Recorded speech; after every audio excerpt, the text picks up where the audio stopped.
47वां सर्ग। प्रातः काल उठने पर पूर्ववासियों का विलाप करना तथा निराश होकर नगर को लौटना। इधर रात बीतने पर जब सवेरा हुआ तब अयोध्यावासी मनुष्य रघुनाथ जी को न देखकर अचेत हो गए। शोक से व्याकुल होने के कारण उनसे कोई भी चेष्टा करते न बनी। वे शोक जनित आंसू बहाते हुए अत्यंत खिन्न हो गए तथा इधर उधर उनकी खोज करने लगे, परंतु उन दुखी पूर्ववासियों को श्री राम किधर गए इस बात का पता देने वाला कोई चिन्ह तक नहीं दिखाई दिया।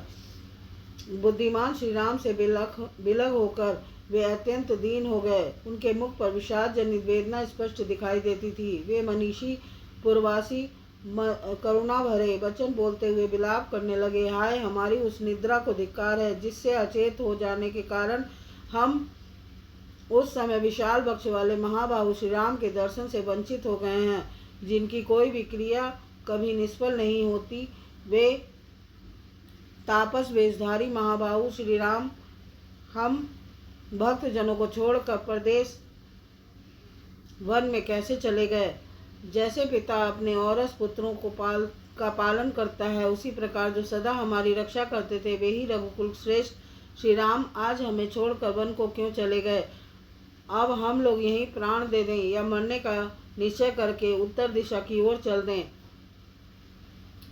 श्री राम से रहित होकर हमारा जीवन धारण किस लिए हितकर हो सकता है। अथवा यहाँ बहुत से बड़े बड़े सूखे काट पड़े हैं, उनसे चिता बनाकर हम सब लोग उसी में प्रवेश कर जाएं। यदि हमसे कोई श्री राम का वृतांत पूछेगा तो हम उसे क्या उत्तर देंगे।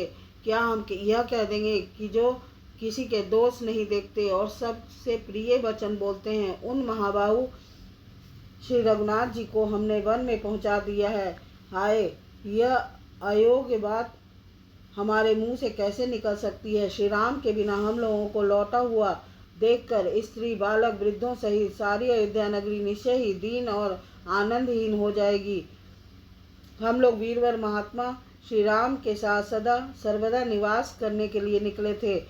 अब उनसे बिछुड़कर हम अयोध्यापुरी को कैसे देख सकेंगे। इस प्रकार अनेक तरह की बातें कहते हुए वे समस्त पूर्ववासी अपनी भुजा उठाकर विलाप करने लगे। वे बछड़ों से बिछड़ी हुई अग्रगामिनी गौओं की भांति दुख से व्याकुल हो रहे थे। फिर रास्ते पर रथ की लीक देखते हुए सब के सब कुछ दूर तक गए, किंतु क्षण भर में मार्ग का चिन्ह न मिलने के कारण वे महान शोक में डूब गए।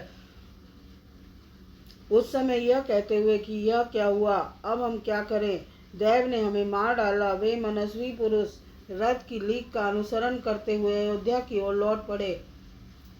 उनका चित्त क्लांत हो रहा था। वे सब जिस मार्ग से गए थे उसी से लौटकर अयोध्यापुरी में जा पहुँचे, जहाँ के सभी सत्पुरुष श्री राम के लिए व्यतीत थे। उस नगरी को देखकर उनका हृदय दुख से व्याकुल हो उठा। वे अपने शोक पीड़ित नेत्रों द्वारा आंसुओं की वर्षा करने लगे। वे बोले, जिसके गहरे कुंड से वहाँ का नाग गरुड़ के द्वारा निकाला गया हो, वह नदी जैसी शोभाहीन हो गई हो, उसी प्रकार श्री राम से रहित हुई अयोध्या नगरी अब अधिक शोभा नहीं पाती है। उन्होंने देखा सारा नगर चंद्रहीन, आकाश और जल हीन समुद्र के समान आनंद शून्य हो गया है। पुरी की यह दुर्व्यवस्था देखकर वे अचेत से हो गए। उनके हृदय का सारा उल्लास नष्ट हो चुका था।